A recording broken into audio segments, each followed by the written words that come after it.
Hello friends, स्वागत है आपका हमारे डीडीयू एजुकेशन चैनल में।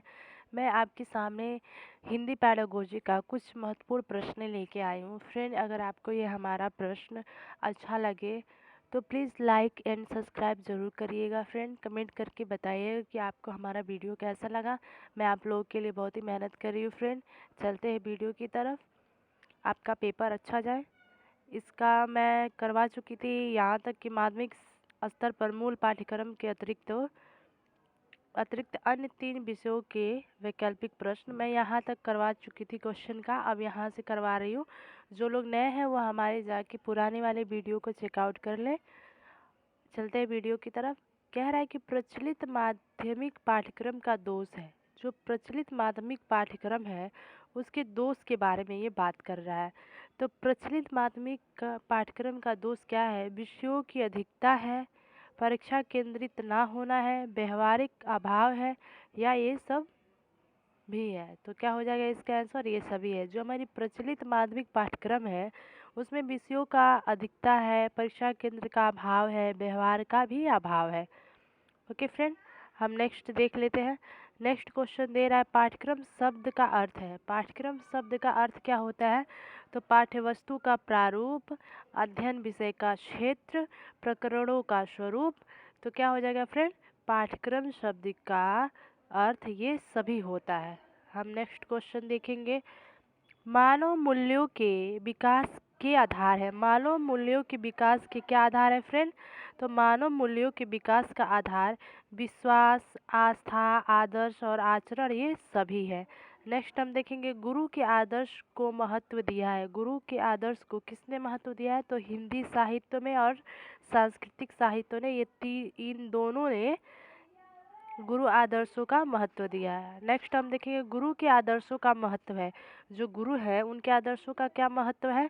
तो मूल्यों के अनुकरण में, मूल्यों को मन में बैठाने में, मूल्यों का आत्मसात करने में, इन सभी में गुरु के आदर्शों का महत्व है। अगला क्वेश्चन हम देख लेंगे। गुरु को ईश्वर की उपमा दी है। गुरु को ईश्वर की उपमा किसने दी है? मनुस्मृति में दिया गया है कि संत कवियों ने दिया है कि वेद ने दिया है? तो गुरु को ईश्वर की उपमा उपनिषदों में दिया गया है। फ्रेंड, किस में दिया गया है? उपनिषदों में गुरु को ईश्वर की उपमा दी गई है। अगला क्वेश्चन हम देख लेंगे कि पाठ्य योजना की आवश्यकता है। पाठ्य योजना की आवश्यकता किस लिए है? प्रस्तुतिकरण का क्रम से होना, पाठ्य वस्तु के तत्वों का, सी दिया है कि शिक्षण क्रियाओं का स्वरूप। तो ये सभी के लिए हमारा पाठ्यक्रम योजना आवश्यक होता है। हम नेक्स्ट देख लेते हैं। प्राचीन पाठ्य योजना दी। प्राचीन पाठ्य योजना किसने दी? सबसे ज़्यादा पेपर में पूछे जाने वाला प्रश्न है कि प्राचीन पाठ्य योजना किसने दी? तो हर्बट ने प्राचीन पाठ्य योजना दी। नेक्स्ट क्वेश्चन है हमारा मूल्यांकन पाठ्य योजना दी। मूल्यांकन पाठ्य योजना किसने दी? तो ब्लूम ने मूल्यांकन पाठ्य योजना दी। और नेक्स्ट क्वेश्चन है कि मूल्यांकन पाठ्य योजना के पद कितने हैं? तो मूल्यांकन पाठ्य योजना के पद 3 हैं। इसमें 3 दिया है तो इसलिए 3 है। फ्रेंड, अगर मूल्यांकन पाठ्य योजना के पद की बात की जाए तो 4 होता है। इसमें ऑप्शन 4 नहीं दिया है, तो ये में 3 दिया था तो 3 होगा, लेकिन करेक्ट आंसर इसका 4 होता है कि मूल्यांकन पाठ्य योजना के पद कितने हैं? तो 4 है। हम नेक्स्ट क्वेश्चन की तरफ देख लेंगे। नेक्स्ट है हम पाठ्य योजना के मुख्य पक्ष होते हैं। कौन कौन से होते हैं पाठ्य योजना के पक्ष? आदा, पदा, प्रक्रिया, ये तीनों जो है पाठ्य योजना के मुख्य पक्ष होते हैं। ओके फ्रेंड, ये तीनों जो है पाठ्य योजना के मुख्य पक्ष होते हैं। अगला प्रश्न हम देख लेते हैं। अगला प्रश्न दिया है कि पाठ्य योजना की मुख्य क्रियाएं क्या क्या है। फ्रेंड, पाठ्य योजना की मुख्य क्रियाएं क्या क्या है? हम देखते हैं। पाठ्य योजना की मुख्य क्रियाएं दे रखा है प्रस्तुतिकरण, ये भी हमारा शिक्षण उद्देश्य भी है, और मूल्यांकन भी है। ये मुख्य उसकी क्रियाएं हैं। पाठ्य योजना जब हम बनाते हैं तो उसकी मुख्य क्रियाएं मतलब बिंदु प्रस्तुतिकरण, शिक्षण का जो उद्देश्य है वो, और मूल्यांकन, ये अत्यंत आवश्यक होता है। हम आगे चलेंगे फ्रेंड। अगला क्वेश्चन कह रहा है, ये अगला क्वेश्चन कह रहा है कि पाठ्य योजना का मुख्य तत्व क्या है? पाठ्य योजना का मुख्य तत्व क्या है? फ्रेंड, देख लेते हैं पाठ्य योजना का मुख्य तत्व क्या है।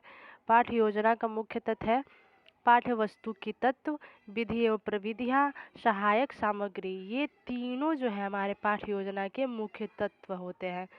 नेक्स्ट दे रहा है क्वेश्चन, पाठ्य योजना में प्रस्तुतिकरण के महत्व देते हैं। पाठ्य योजना में प्रस्तुतिकरण को महत्व देते हैं। कौन है जो प्रस्तुतिकरण को पाठ्य योजना में महत्व दिया है?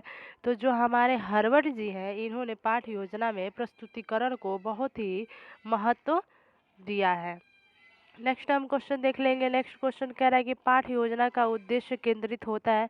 तो पाठ्य योजना का उद्देश्य केंद्रित होता है किससे? परिषदीय पाठ्य योजना और ब्लूम पाठ्य योजना में हम पाठ्य योजना के उद्देश्य केंद्रित होते हैं। तो इसका हो जाएगा ए तथा बी दोनों। नेक्स्ट हम देख लेंगे। अगला है कि पाठ्य योजना में प्रयुक्त करते हैं। पाठ्य योजना में क्या क्या हम प्रयुक्त करते हैं फ्रेंड, देख लेते हैं।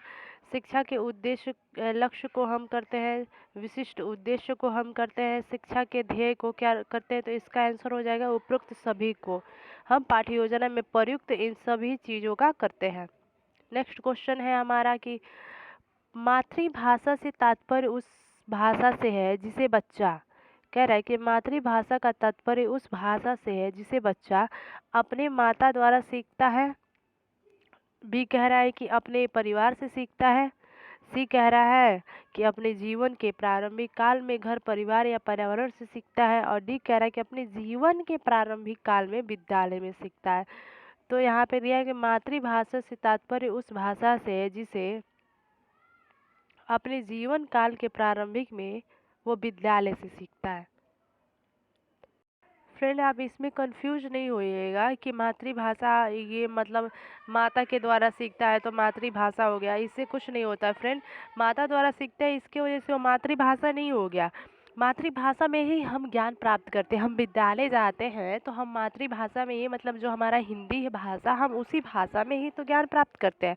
तो अपने जीवन के प्रारंभिक काल में जो विद्यालय में सीखता है वही उसकी मातृभाषा कहलाएगी बच्चे का। अगला दिया है कि हिंदी राजभाषा है। हिंदी राजभाषा है, कहाँ का है? तो दिल्ली प्रदेश की है कि हरियाणा प्रदेश की है? तो इन दोनों प्रदेश की हिंदी राजभाषा कही जाती है। नेक्स्ट है कि हिंदी भारत की है। हिंदी भारत की क्या है? जनभाषा, राष्ट्रभाषा, राज्य भाषा, ये सभी है। जो हिंदी है ये हम लोगों की जनभाषा, राष्ट्रभाषा, राजभाषा ये सभी है। नेक्स्ट दे रहा है कि जनभाषा से तात्पर्य उस भाषा से है। ने हम देखते हैं कि जनभाषा का तात्पर्य उस भाषा से है जिसे किसी देश के सभी व्यक्ति जानते और प्रयोग करते हैं। बी कह रहा है जिसके माध्यम से जन प्रचार किया जाता है। और सी कह रहा है कि जिसके माध्यम से देश के सभी व्यक्ति एक दूसरे से संपर्क करते हैं। और डी कह रहा है कि जिसके माध्यम से देश के अधिकतर व्यक्ति एक दूसरे से संपर्क करते हैं। तो इसका हमारा डी सही होगा कि जनभाषा मतलब जो जनभाषा है इसके माध्यम से देश के अधिकतर व्यक्ति एक दूसरे से संपर्क करते हैं, उसे हम जनभाषा कहे जाते हैं। नेक्स्ट दे रहा है कि ज्ञानात्मक उद्देश्य 6 पदों में विस्तार किसने किया? तो जो ब्लूम है इन्होंने ज्ञानात्मक उद्देश्यों को 6 पदों में बांटा है। ज्ञानात्मक उद्देश्य का तीसरा पद कौन सा है? तो देखते हैं ज्ञानात्मक उद्देश्य का तीसरा पद प्रयोग है। नेक्स्ट दिया है कि भावात्मक उद्देश्यों के 6 पदों का विस्तार किसने किया? तो कर्थवाल और मसीहा ने भावात्मक उद्देश्यों का 6 भाग किया है। फ्रेंड ये सारे क्वेश्चन बहुत ही इंपॉर्टेंट है। पैडागोजी के जो सारे पेपर्स में पूछे जा रहे हैं मैं वो सारे लेके आई हूँ, आप अच्छे से पढ़िएगा। नेक्स्ट दिया है कि भावात्मक उद्देश्यों का 5वां पद कौन सा है? तो संगठन जो है वो भावात्मक उद्देश्यों का 5वां पद है। नेक्स्ट दिया है कि मनोशारीरिक उद्देश्यों को 6 पदों में किसने बांटा है? तो सिम्पसन ने मनोशारीरिक उद्देश्यों को 6 भागों में बांटा है। नेक्स्ट है कि मनोशारीरिक उद्देश्यों का अंतिम पद कौन सा है? तो चरित्र निर्माण मनोशारीरिक उद्देश्यों का अंतिम पद है। नेक्स्ट दिया है कि ICEM सिस्टम के द्वारा, एक मिनट फ्रेंड, दिया है ICEM सिस्टम में ज्ञान को कितनी मानसिक योग्यताओं के रूप में प्रस्तुत किया जाता है? तो 2। नेक्स्ट ये है कि ICEM सिस्टम में बोध कितनी मानसिक योग्यताओं के रूप में प्रयुक्त किया जाता है? तो 7। तो मानसिक योग्यता 7 में और मानसिक ज्ञान को कितनी मानसिक योग्यताओं के रूप में प्रस्तुत किया जाता है? तो 2। यहाँ पे बोध की बात की जा रही है और यहाँ पे ज्ञान की बात की जा रही है। नेक्स्ट दिया है कि ICEM सिस्टम में प्रयोग की जाने वाली मानसिक योग्यताओं के रूप में प्रयुक्त होती है। तो 5 रूप में प्रयुक्त होती है। नेक्स्ट हम चलते हैं, दिया है RCEM सिस्टम में सृजनात्मकता को कितनी मानसिक योग्यताओं के रूप में प्रस्तुत किया जाता है? तो तीन मानसिक रूप से प्रस्तुत किया जाता है। नेक्स्ट दे रहा है, हम देखेंगे, नेक्स्ट दे रहा है कि बच्चों का मातृकला ज्ञान मूल रूप से किन तत्वों पर निर्भर होता है? जो बच्चों के मातृकला ज्ञान है वो मुख्य रूप से किस पर निर्भर होते हैं? तो वो वंशानुक्रम पर निर्भर होते हैं। नेक्स्ट हम देखेंगे, बच्चों का मानसिक विकास लगभग किस आयु में पूर्ण हो जाता है? तो लगभग 18 वर्ष की आयु में बच्चे की मानसिक विकास पूर्ण हो जाता है। नेक्स्ट दे रहा है कि सामान्य शिशु दूसरे आयु वर्ष के लगभग कितने शब्द सीख जाते हैं? तो 200 शब्द जो सामान्य शिशु है वो दूसरे आयु वर्ग के शब्द को सीख जाते हैं। नेक्स्ट दे रहा है कि सामान्य बच्चे 5 वर्ष की आयु पूर्ण करते करते लगभग कितने शब्द सीख जाते हैं? जब 5 वर्ष पूर्ण कर लेते हैं तो 2000 तक शब्द वो सीख जाते हैं। हम नेक्स्ट देखेंगे 126वां, सामान्य बच्चे प्रश्न पूछना किस आयु में शुरू कर देते हैं? तो 3 वर्ष की आयु में एक सामान्य बालक प्रश्न पूछना शुरू कर देता है। फ्रेंड, ये थे कुछ महत्वपूर्ण प्रश्न। आपको प्रश्न कैसा लगा हमें कमेंट बॉक्स में ज़रूर बताइएगा। अगर हमारा ये वीडियो आपको अच्छा लगा हो तो please please please like and subscribe करिएगा। Bye bye friend, bye, take care.